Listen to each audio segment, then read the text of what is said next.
It's important for Brazil, of course, because Brazil is the country of football. The football in Brazil is the best income to Brazil, is the best promotion to Brazil, the football. Then is the opportunity to take advantage on that.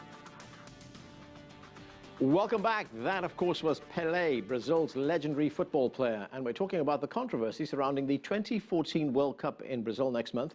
Joining us from his studio in Rio de Janeiro is Andre Rizek. He's a presenter for Sport TV, the most watched sports channel in the country. And also joining us from Rio is Christopher Gaffney. He's studying the urban, political and economic impact of the World Cup in Brazil and is currently a visiting professor at the Graduate School of Architecture and Urbanism at the Universidade Federal Fluminense. Now, of course, Pelé expressing his support there for the World Cup, and he says that it could have some positive effects for the country. It could mean a $90 billion boost to the economy, and it could create thousands of jobs as well. Christopher Gaffney, is that a valid claim that Pelé is making there?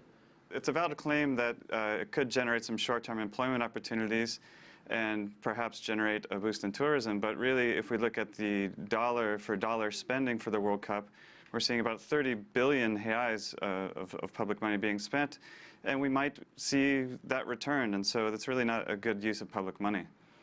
Andre, given the high cost of staging these games in Brazil, as well as the social upheaval that it's causing in the country, when you look at this, is it a good thing for Brazil or is it a bad thing? Hi, Anand. Thank you. Well, the truth is Brazil is not ready for the World Cup because Brazil is not ready for the Brazilian citizens. We have a lot of problems of infrastructure.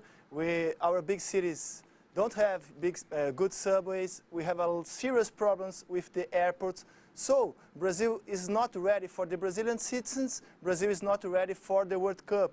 But infrastructure is not the only part of a World Cup.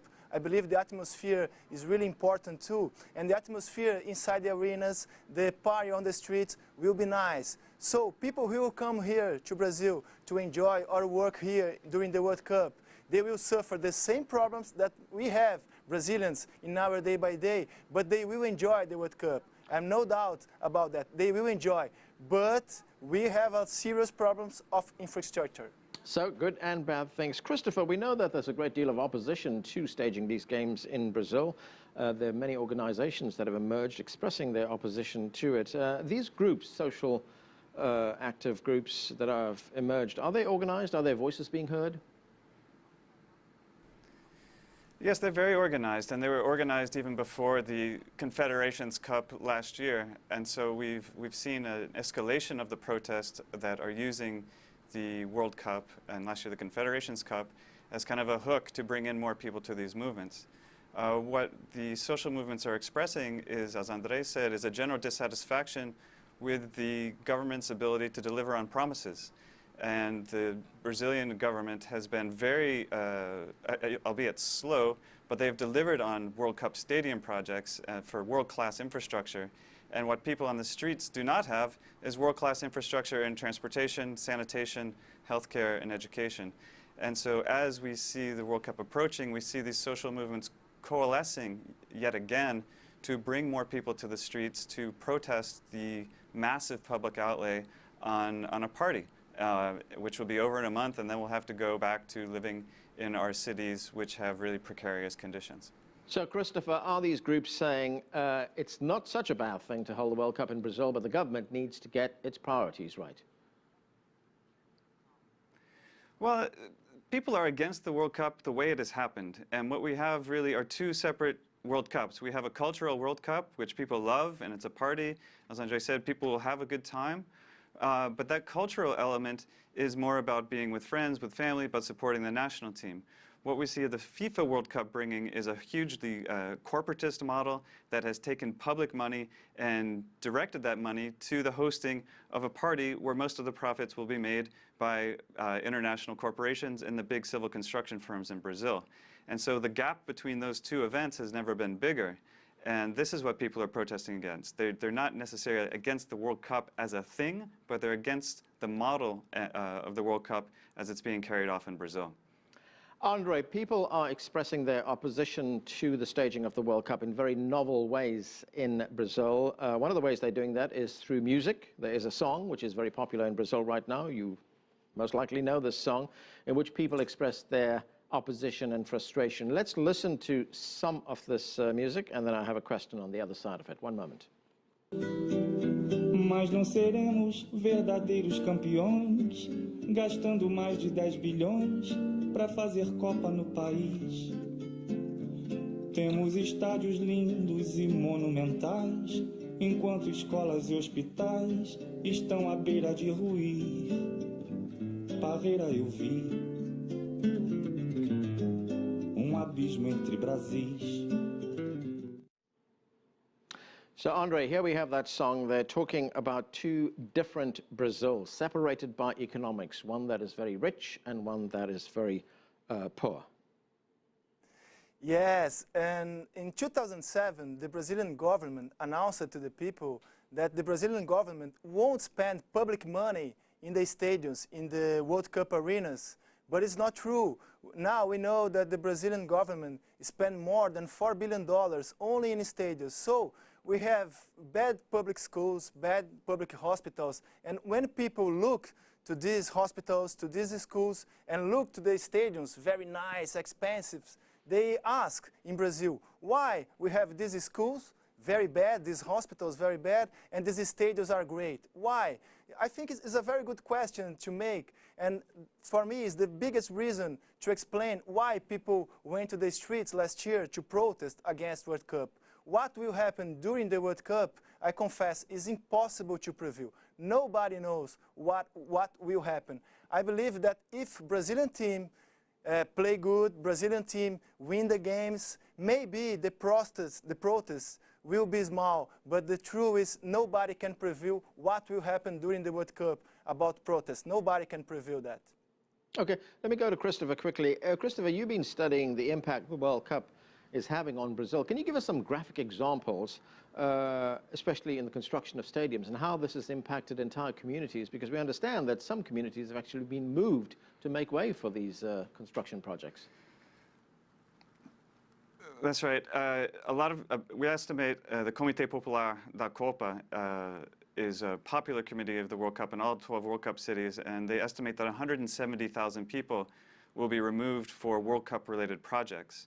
And while FIFA will say that no family or no people have been removed for stadiums themselves, and that is true, the projects associated with the contracts that Brazilian host cities signed with FIFA are responsible for moving families, and these are mostly due to transportation projects. In Rio de Janeiro, we've seen at least 30,000 people removed from their homes in the last 4 years for transportation projects that are directly associated with the World Cup and the Olympics. And these are done in the most truculent and abusive ways. We've seen massive violations of human rights along the way. And it's not only with the forced removal of people. During last year's Confederations Cup, we saw gross human rights violations on the part of the Brazilian police. We've seen the privatization of public spaces. We've seen the increase in costs to go to ordinary football matches in the Brazilian Championship, to the point which we've seen a massive decline in attendances and kind of an emptying of Brazilian culture around football. And so all of these things combined are not explicit. There's some of them are explicitly associated with the World Cup, some of them are associated with projects that are linked to the World Cup, and some of them are larger tendencies in the Brazilian economy. And so these forced removals of housing really represent the most grave human rights violations that are going on in Brazil right now. Andre, let's look at Brazil's history in the World Cup. It's won the World Cup 5 times, more than any other country in the world. I mean, there was such joy, such euphoria and happiness when it was awarded these games. At one time, support for the World Cup was 79% in Brazil. Yet now, a recent poll shows that less than half of Brazilians favor hosting these games. All that enthusiasm seems to have evaporated. What happened? Well, I don't know if it's true that Brazilian people don't support the World Cup. I don't know. I believe that Brazilian people don't like our situation, our social situation. And the problem is, when Brazilian people look, the Brazilian government is spending a lot of money in stadiums. They ask, why spend money in stadiums then if we have if we need better schools, better hospitals, that's the question. People are not complaining about World Cup. People are complaining about Brazilian social situation. I believe that during the World Cup, because Brazilian people love football, Brazilian people love football. During the World Cup, people who will come here will enjoy the experience. We will enjoy the atmosphere. I really believe that Brazilian people are not against World Cup. Brazilian people are complaining about Brazilian social problems, not about World Cup. Okay, Christopher, given all these can I problems... add something to that? Yes, go ahead. I think that people are against the World Cup the way that it's being run. As I said before, I think that there's a cultural element of the World Cup that is deeply rooted in Brazil, and that people aren't against that element of it. They want to get together with friends and family. They want to watch the games. But people are against the way that FIFA is handling the World Cup in Brazil, and that the way that the Brazilian government has allowed FIFA to make exaggerated demands on Brazilian politicians, on Brazilian law, and the way that urban space is being militarized, the way that the stadiums have been destroyed and privatized. And I think people really are against that model. And so we need to make a very good distinction between FIFA World Cup and the Cultural World Cup. Right, and I think we heard that criticism in the aftermath of the South African World Cup in 2010 as well. Let me go back to Andre, and Andre, I'm going to ask you something now about what's going to be taking place on the field. What are your predictions for this tournament? Who's going to be in the final? Who's going to win? The final will be Brazil against somebody. I don't know. Well, all Brazilians are expecting Brazil against Argentina. Argentina is our biggest rivals.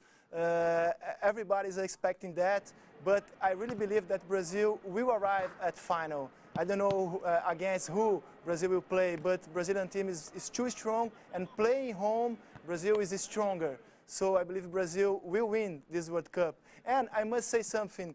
In 2007, Brazilian government announced that the Brazilian life, the life of the people could, the cities could really improve it because of World Cup. And people are complaining because now we know that it's impossible to change the world, change the country because of World Cup. That's because people are complaining. But came to Brazil, people who will come here will enjoy the experience. It was very nice to talk with you. See you. Okay, Andre, thank you. Christopher, thanks to you as well. Thanks to both of you.